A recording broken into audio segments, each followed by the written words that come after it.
Hi everyone, N.A.T here, and in this video I will show you how I sidechain in my tracks. And remember that this is just my method that I'm sharing, that you're not supposed to do it this way. And I actually think sidechaining is a very personal thing, very much up to personal preference. So let's go ahead and take a look at this project. I chosen this project to show you how I sidechain because it's like very easy. I just barely started and we just have drums here in blue. Okay, these are the drums, and we have a synth group and an effects group. And what I do very easily, I sidechain using Ableton stock compressor. Okay, I put it on the groups, on the synth group and on the effects group, and I trigger the compression with a sidechain trigger that's positioned here on the kick pad. As you can see, we have the kick pad and we have the kick sample itself. But also, as you can see here, and it's muted, here I have my sidechain trigger, which is just very simply an impulse that sounds like this. And it's not very important how it sounds. It's actually just that I wanted something that's dense in terms of waveform, so that's why I selected this noise looped, and something that's very short, so it triggers the compression, but then the kind of the shape of the ducking, I shape it in the compressor here. Let's take a look. So let's play the track. Wait a second, the kick is muted.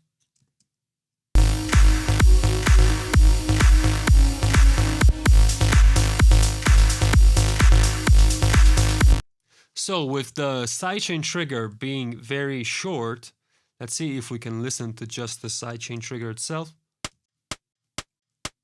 Okay, as you can see, it's very short. If it was too long, it would trigger a too long of a ducking effect. Instead, by being very short like this, if I want a short sidechain, I already have it. And if I want a longer sidechain, I just increase the release here. As you can see now.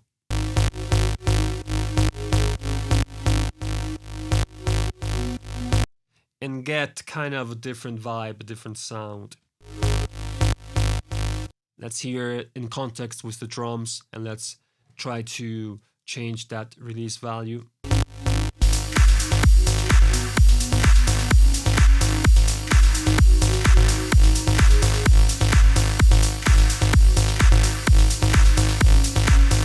So this is very short, very short, clicky. And around 40 milliseconds is what I like usually. And around, I guess, 100 or 90 milliseconds, it sounds very pumpy, very like in the style of the song Satisfaction, you know?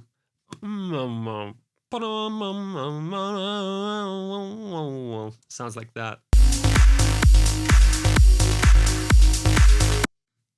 And I also use this Lookahead, usually set to 1 millisecond. I just think it sounds more snappy that way. It's a very minuscule difference, but yeah, I like it that way.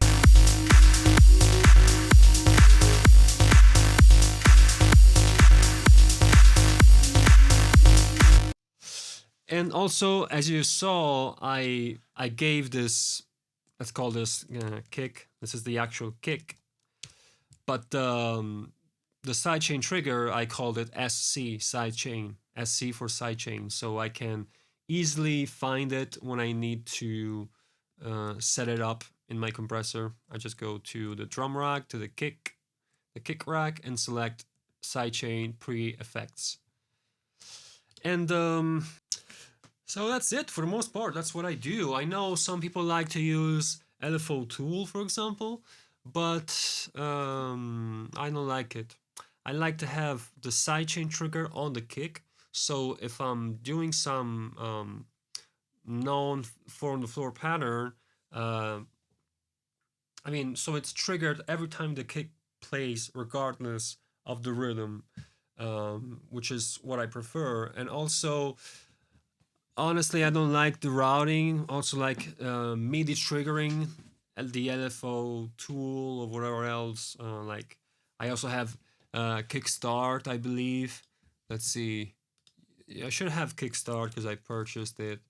Yeah, it's a great tool, but and you can also MIDI trigger it and do some band splitting, but that's not for me. And also, when I need to band split, actually sometimes like when I need to sidechain more, like the sub in a song, for example, I would actually, let's say if I had a sub here, I would actually and I wouldn't if I need more side chaining on the sub frequencies to clean up the mix even more, I would just drop the same sidechain thing here and make it and increase the ratio value so it compresses more the subs.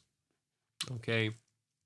And also another thing I forgot to say is that how much I duck just depends on taste of the tracks of the track I'm working on. In this case,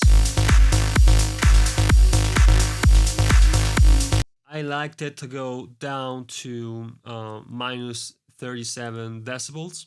Okay, but sometimes I would go pretty much to this, which is almost like minus infinite. Not almost, but you know, when you're like when you're like at minus 70 decibels, you're almost like it's almost like complete all the way down. So it depends on the track. General guideline would be to kind of have it to use sidechain, but also it just depends on the track you're doing. You don't necessarily need it.